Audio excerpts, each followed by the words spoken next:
Hey, what's up everyone, Morey Croson here, and we're going to do a breakdown today on Malik Willis, and we're going to start the video right now. This is the newest edition of the Performance Lab. Reach your individual goals. You don't want to just talk about straight line speed. We also want to talk about your ability to be quick. We break down your video. Let's make you into the quarterback I know you can become. All right, so I did a video on Malik Willis earlier on in the year, and now I think he did really the best job at the combine, in my opinion, in terms of throwing the football. This doesn't always transfer over, but he is in that same category where it's like, at the combine, really did a great job of being able to, showcase some of his arm strength, similar to Josh Allen, similar to Patrick Mahomes, are two guys that, really recently were in that same type of category. So, want to go over some of the basics that we always talk about here. And, especially since we're going into this Throw 60 program, he did a great job with his deep ball, and we want to go more into that. So first, let's look at his release time. 4:06 is when he started, and out of his hand by 0.36, right? 0.3 release time. How does he get there, right? This is the thing, guys. This is what we have to be able to do in order to maximize our velocity and our throwing distance, right? So he starts that initial movement here, keeping that nose of the football back.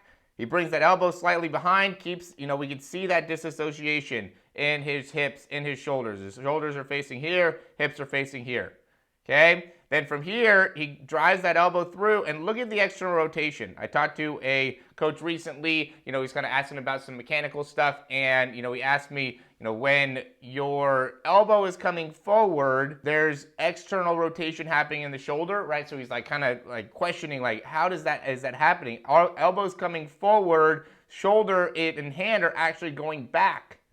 See how that's happening? That's external rotation, guys. And just because that's happening doesn't mean he loses a neutral position within the wrist. The wrist is still in a neutral spot. The nose of the football is facing off to the side. When the wrist is not in neutral here, we say the ball facing straight up, right? And notice how far the ball is away from his body. The ball's not back behind, it's out to the side. So he's getting pure external rotation here, which is loading the pec, loading the shoulder, and making it so now this is a rotational movement. See where he's releasing the ball here? Where the ball is pretty far away from his head.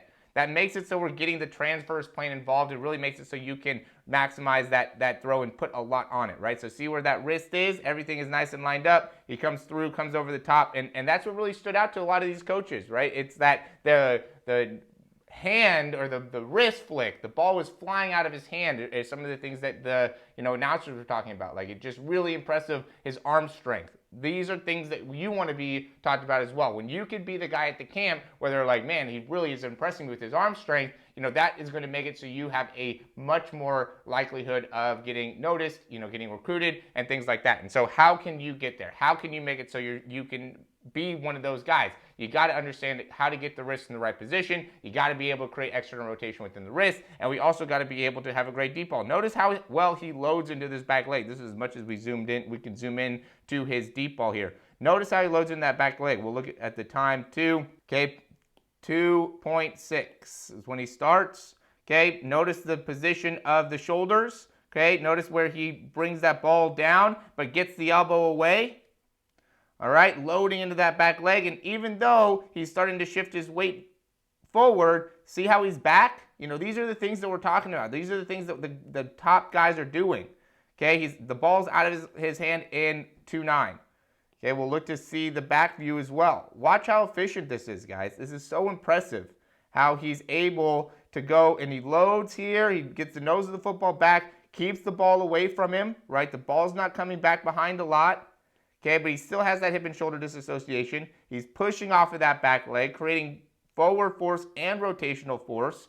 Okay, and as he releases the ball, look where he's releasing the ball. Look how high that ball is when it comes out of his hands, right? It's not releasing here, it's releasing up top. Boom, so now he can get that wrist involved. So he's at a neutral wrist position as he's actually releasing the ball, right? He's leaning off to the side a little bit, but that is not something that is, to me, a big issue, a big problem. You can lean over the side as long as you have more behind the throw. So he's releasing the ball there, and he still has momentum and weight coming through, right? He releases the ball there. Look where his hips are.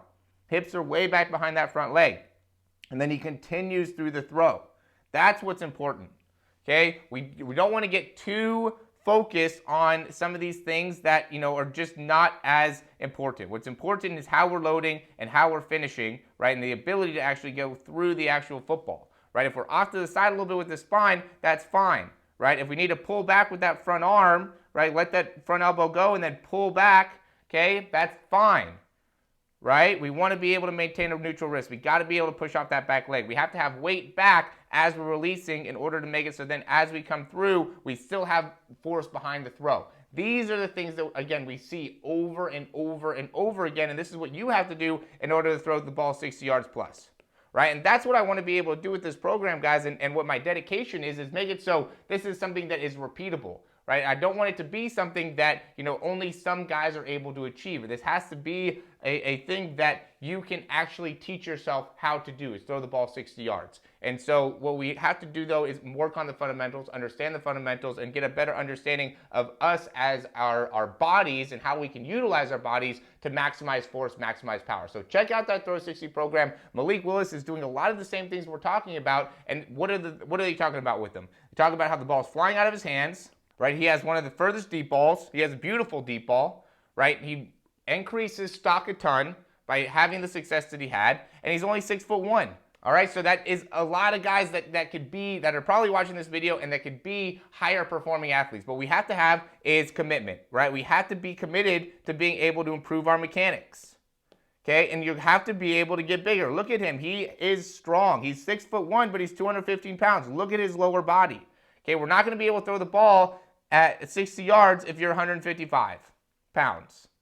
Okay, you're just going to have to get bigger than that, right? So we're going to add in nutrition. We have an ebook that's part of the program as well, and then we also have a program that will help you in gaining lower body strength, balance, core strength, and I'm feeling passionate as I'm talking, right? I might be yelling a little bit, but it's because I'm passionate, right? So don't mistake my enthusiasm for anything else but just that. It's my enthusiasm to help you guys get better, and I know you guys can. And a mistake that I made was not focus enough on the deep ball when I was your age, and really not focus on what are the key biomechanics and what are the key ways to get me to the next level. And at the end of the day, it is how much velocity do you have on the ball and how far can you throw the ball, right? Once you can get those things down, now you can really start to be able to focus on accuracy and make a big difference on some of those other parts of throwing. But if you don't have the distance, right, and you don't have the velocity, then it's hard to be able to get anything, more from coaches, right? Coaches are going to kind of,